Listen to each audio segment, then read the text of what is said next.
Good morning. Ohayo gozaimasu. For those people who speak Chinese. Nah, that was Japanese. Ni hao ma. I just want to read you something that I wrote a while back. I think it's important. I think everybody here who's watching me, you know somebody, or you have a neighbor, or a friend of a friend, who's incapable of certain things.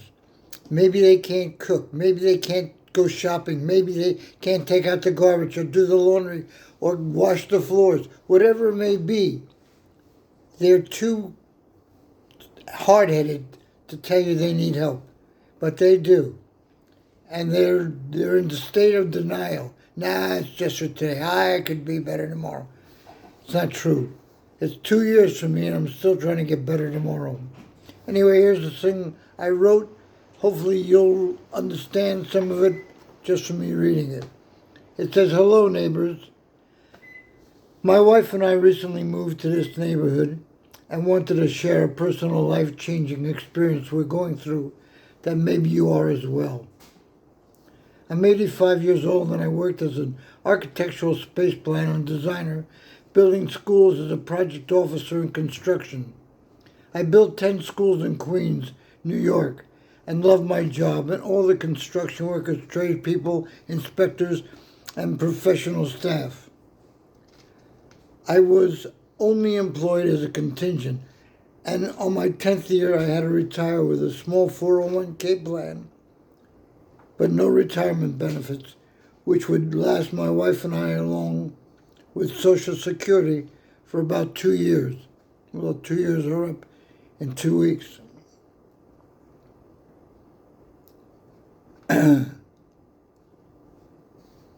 And thereafter depend on my Social Security alone, which is $2,100 a month, if we still have it after this election. As you all well know, that doesn't buy much and cannot pay bills such as gas, electric, phone, property tax, insurance, cell phone, direct TV, home repair, car, gas, oil, as well as car inspection, medical bills, pharmacy, and the list goes on without adding for eggs, milk, bread, butter, etc. We do not go far. We don't go to fancy restaurants. We don't buy new clothes or shoes or go anywhere since my wife has been hospitalized, been in a hospital bed for 23 years with nerve damage and a pacemaker. She cannot use the shower or go to the bathroom or make food or even go to the door for the mail or meds. She is in her 70s and with oncoming dementia. I am now her caregiver, which is difficult for me since I too am disabled with water in my brain, preventing me from driving and walking short distance without falling. I've tried my best and worried what will happen to us without family close by or friends." By the way, I was going to add something to that. The reason I'm a caregiver is because up until within the last couple of years, I didn't have a caregiver. And caregivers, if you're a spouse, a husband or a wife, you don't get paid. You don't get paid. Even though you know your loved ones better than anybody else, and you're in the house 24/7, you don't get a dime. I think that sucks.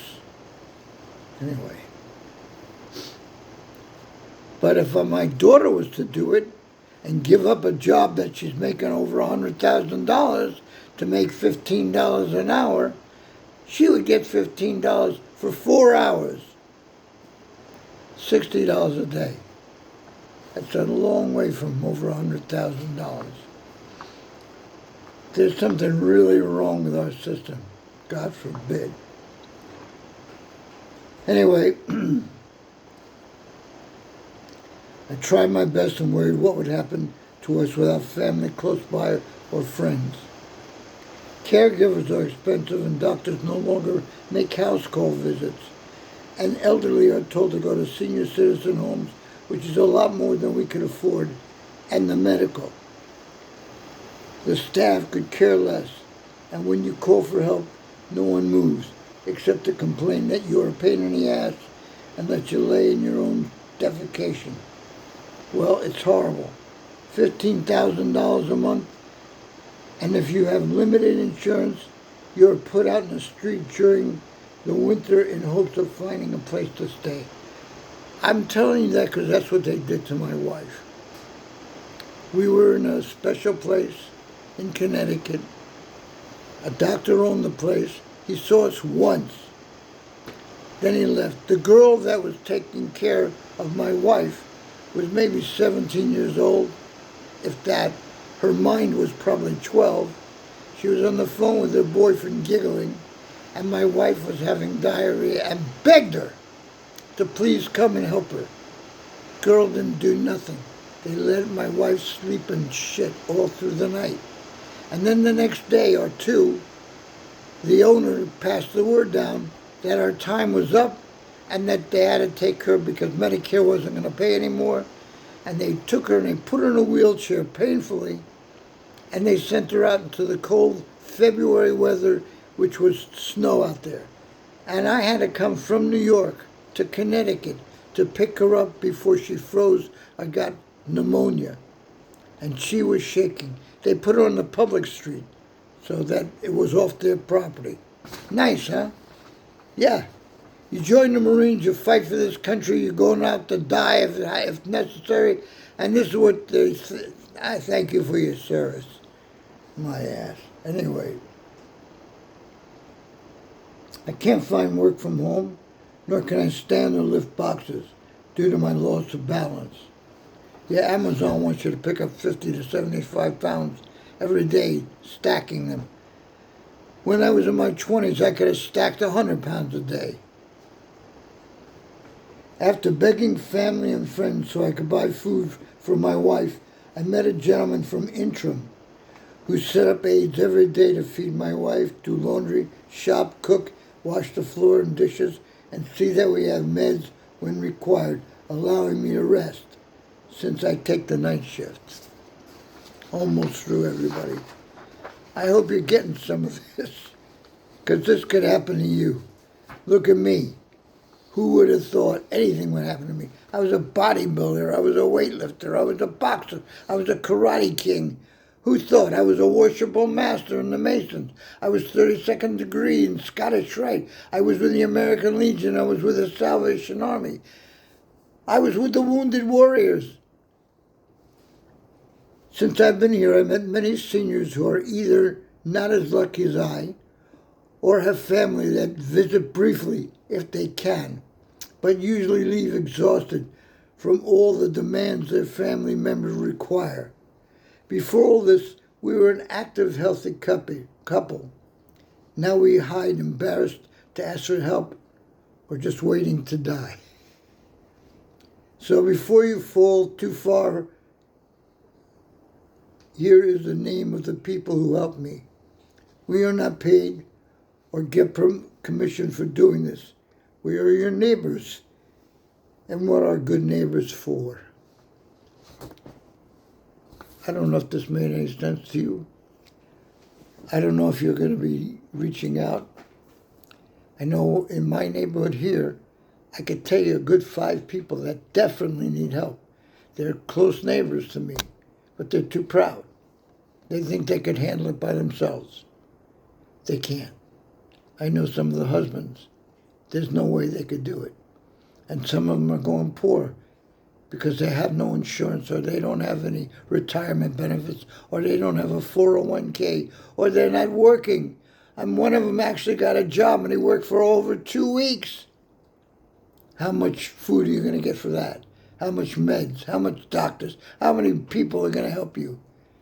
I know when I help my wife, and I've only got 2 weeks left, and then I'm out in the street. 2 weeks. And I have nothing but Social Security coming. I know how hard it is to be up all night long because my wife, she stays up all night and sleeps all day. So how do I do it if she calls me and says, I'm too hot, I'm too cold, turn on the TV, turn off the fan, get me some food, I need paper towels. After a while, I can't take it. And I get nasty. And I yell and I become abusive. I don't want to be abusive. You know, for better or for worse, I've been living with it. I've been through this before. It's not my first rodeo. I don't want to do that. I don't want to hurt anybody anymore. Maybe it's good that I'm locked in this little cage of mine. Oh, by the way, if anybody knows of a kitten or a puppy that needs a home, I need a friend. I have nobody. I don't know anybody in this neighborhood. I don't know anywhere to go. You can tell me anything you want. I won't know what the hell you're talking about. So I could use a little kitten because mine died after 23 years. And I know that it'll probably outlive me. But I got a daughter that'll take it. Right, Karen? Kim? Somebody? My daughter Kim has two great big Great Danes. They're humongous. But they love her and she loves them. Anyway, I'm in front of my laptop right now talking to you because I'm practicing how to type so that I can learn how to do something so I can do it from my house.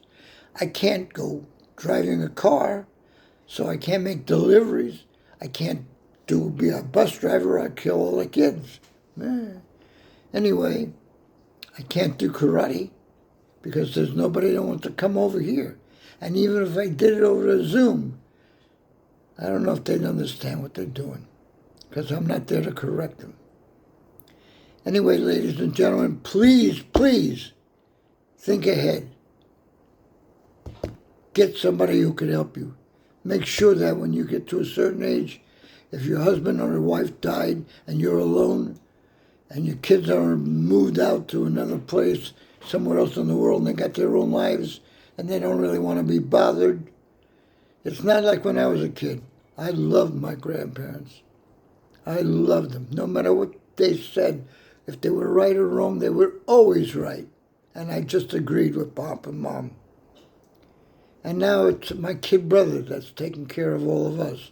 My kid brother, Gil, has taken care of my mother, my stepfather, my aunt, his wife's father and mother, and everybody.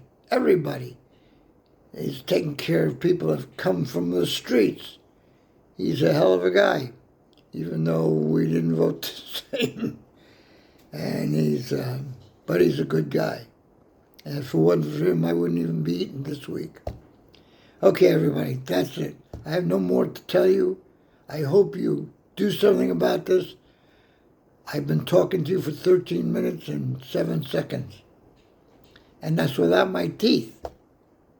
I'm wearing my Honor Guard veteran shirt. They were supposed to take me to Washington where I could see the Veterans Memorial, and they didn't do it. But they gave me a shirt and a hat. I don't remember who I gave the hat to. Bye-bye, everybody. I wish you a happy holidays, happy New Year, Yom Kippur and Rosh Hashanah and Hanukkah. And for the rest of you guys, happy Kwanzaa, happy New Year, happy Merry Christmas, ho, ho, ho. I could play Santa this year with my belly. I hope you all get great gifts. I hope you have a lot of love. I hope you have good food. I hope you enjoy each other. Give each other a hug. Bye.